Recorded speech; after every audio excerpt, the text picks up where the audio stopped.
رابی صاحب.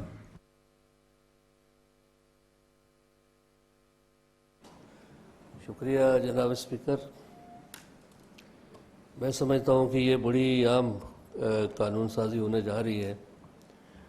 اور اس حوالے سے جو نوٹ آف ڈسینٹ ہے معزز ممبر کا خالد ابراہیم صاحب کا، حسن ابراہیم صاحب کا، اور جو ریفرنسز انہوں نے دیے ہیں، جناب اسپیکر یہ جو 92 میں لیجسلیشن ہوئی تھی اس کو چیلنج کرنے کے حوالے سے میں بھی اس پروسیس کا حصہ تھا، اور اس کو بنیادی حقوق اور آئین سے متصادم قرار دے کر ہماری عدالت عالیہ اور عظمیٰ نے، حکومت نے بھرپور اپنی وکالت کی، اس کے باوجود صغیر خان صاحب آپ نے کوئی بات نہیں کرنی اس موضوع پہ؟ اچھا، منسوخ کر دیا تھا. اور جو یہ عدالتوں کے تاریخی حوالے ہیں اس کی روشنی میں اس بات کا بھی کبھی امکان ہے کہ یہ لیجسلیشن بھی انڈو ہو جائے گی، اور اس حکومت کی جو تمام حلقوں کی طرف سے تحسین رہی، اور ہم بھی ایک آپ کے حلیف اور اتحادی ہونے کی حیثیت سے ہر سطح پر حکومت کو کریڈٹ دیتے رہے کہ حکومت نے میرٹ کی بالادستی کے لیے تھرڈ پارٹی ویلیڈیشن کا NTS کا نظام لایا. اس کے نتیجے میں جو ریکروٹمنٹ ہوئی اس پر بڑی ایک سیٹسفیکشن ہوئی، اور محکمہ تعلیم کے اندر بالخصوص اس کے نتیجے میں بڑی اصلاح احوال ہوئی، اور جو ہزاروں پڑھے لکھے ہمارے نوجوان ہیں ان کے اندر بھی ایک اعتماد پیدا ہوا کہ اس سسٹم کے اندر اہلیت اور صلاحیت کی بنیاد پر آگے بڑھنے کے امکانات موجود ہیں. جناب اسپیکر، یہ جو قانون سازی ہونے جا رہی ہے اس کے نتیجے میں یہ جو حکومت کی نیک نامی اس عرصے میں نمایاں ہوئی تھی، میں سمجھتا ہوں کہ اس پر ایک خط تنسیق پھرے گا. میں آج اور کل سوشل میڈیا، اخبارات، ایڈیٹوریلز دیکھ رہا ہوں، تبصرے دیکھ رہا ہوں. ہمارے بہت ہی سینئر جو ہائر جوڈیشری سے ریٹائرڈ ججز ہیں ان کے تبصرے ہیں اس کے اوپر.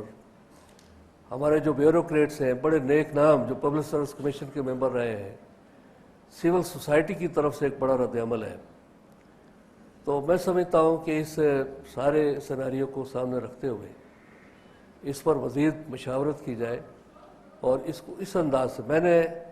پنجاب سرحد یہ جو حوالہ دیا گیا ہے کہ باقی صوبوں نے بھی کیا ہے، وہ پروسیجر بھی میں نے دیکھا ہے، اور وہ بالکل بجا انہوں نے نشاندہی کی ہے کہ وہ گریڈ 1 سے 15 تک کے جو ملازمین ہیں ان کے حوالے سے ہے، اور اس میں باقاعدہ کیٹیگرائزیشن کر کے ایک امتحانی عمل سے ان کو گزارنے کے بعد پھر ان کو مستقل کیا گیا ہے. پبلک سروس کمیشن ہمارا ایک آئینی ادارہ ہے. اس کے نتیجے میں جو ہزاروں لوگ اپلیکینٹس ہیں اس وقت جنہوں نے فیسیں دی ہوئی ہیں، کروڑوں کا والیوم ہے فنڈز کا فیسوں کی شکل میں جو پبلک سروس کمیشن کو انہوں نے داخل کیا ہے، بھیجا ہے، تو اس میں سمجھتا ہوں کہ ان کا استحقاق مجروح ہوگا. پھر جناب اسپیکر، NTS میں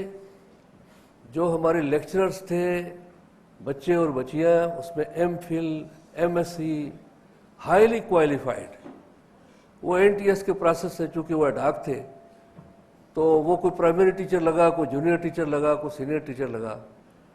اور جو NTS کے پروسیس کو کوالیفائی نہیں کر سکے وہ ایڈاکزم پر برقرار رہے. یعنی جو لائق ترین لوگ تھے وہ لیکچرشپ چھوڑ کر پرائمری ٹیچر بھرتی ہو گئے، اور جو اس پروسیس کو کوالیفائی نہیں کر سکے وہ ایڈاک رہے اور وہ اس سے مستفید ہوں گے. تو میں سمجھتا ہوں کہ ایک سنگین ناانصافی ہے میرٹ کے حوالے سے. تو اس لیے اس پر نظر ثانی کی جائے، اس کو اور جو ہے وہ دیکھ لیا جائے، اس کے جو پروز اینڈ کونز ہیں، اور جو تحفظات معزز ممبران کی طرف سے سامنے آئے ان کو پیش نظر رکھا جائے. اور جناب اسپیکر، میں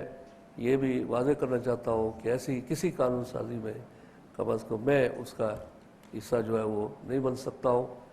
ہم جو ہے ہمارا ایک اختلافی اس پہ رائے جو ہے وہ درج ہونی چاہیے، اور اس کو نظر ثانی کرتے ہوئے اس کو جو ہے وہ جو تفصیلات سامنے آئے ہیں اس کی روشنی میں اس کو ایڈریس کیا جائے، اس پر جلد بازی نہ کی جائے. بہت شکریہ جناب اسپیکر.